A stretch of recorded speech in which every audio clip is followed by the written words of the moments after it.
Bonjour à tous et bienvenue sur la chaîne Les Tiroirs de Neji. Aujourd'hui, vidéo axée sur la culture, la première de la chaîne, je suis vraiment très content. Aujourd'hui l'équipe, je voudrais vous parler d'une œuvre que j'ai découvert dans un coin d'un rayon chez un revendeur et que j'ai découvert à la base sous l'aspect de film quand j'avais 10 ans. Mais j'ignorais en fait qu'elle prenait sa source ici. Aujourd'hui l'équipe, je voudrais vous parler du comics The Mask. Comme beaucoup, j'ai apprécié le film de 94 avec Jim Carrey et Cameron Diaz. Un type lambda qui met un masque sur son visage et qui récupère des pouvoirs. Tout simple. Le film cartonne en France, mais personne ne sait d'où ça vient à la base. À juste titre, le comics n'est pas édité chez nous. À la base, ça date de 1991. Mais chez Delirium, ils ont sorti une réédition en 2021.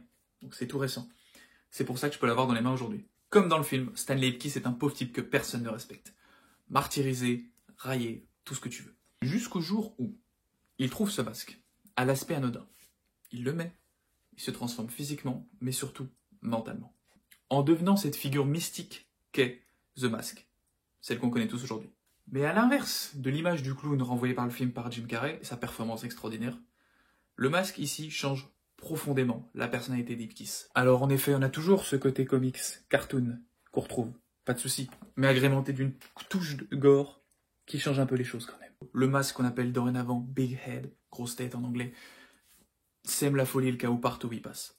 On est même du côté de la police et du lieutenant Kellaway qui se demande comment il arrête un tueur aussi fort et que rien n'arrête tel que Stanley Ipkiss dans le comics. Et c'est valable pour tout le monde, hein. Police comme mafia, tout le monde en prend pour son grade. Je vous spoil rien du scénario, ça vaut le coup de le découvrir, je vous invite à le faire.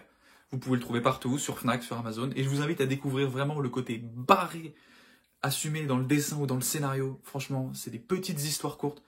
Vous pouvez, il y en a plusieurs, je crois 4 ou 5 tomes, mais vous pouvez très bien en avoir qu'un, comme moi, histoire de découvrir. J'ai pris le tout premier.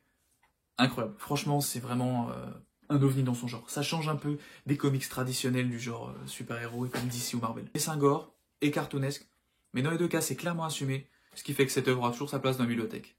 C'était la première vidéo travaillée de cette chaîne. J'espère qu'elle vous aura plu. En tout cas, vous savez comment le faire remarquer. Les likes, les commentaires, pas de soucis. Je lis tout, de toute façon, j'ai le temps. Si vous voulez vous tenir au fait des prochaines vidéos, je vous invite à me suivre sur Twitter, @ArnaudNZT, sur Twitch, où vous allez retrouver aussi du coup les lives que je fais dans la semaine, et vous abonner à cette chaîne YouTube. Voilà, écoutez, à bientôt pour découvrir de nouvelles pépites. Salut!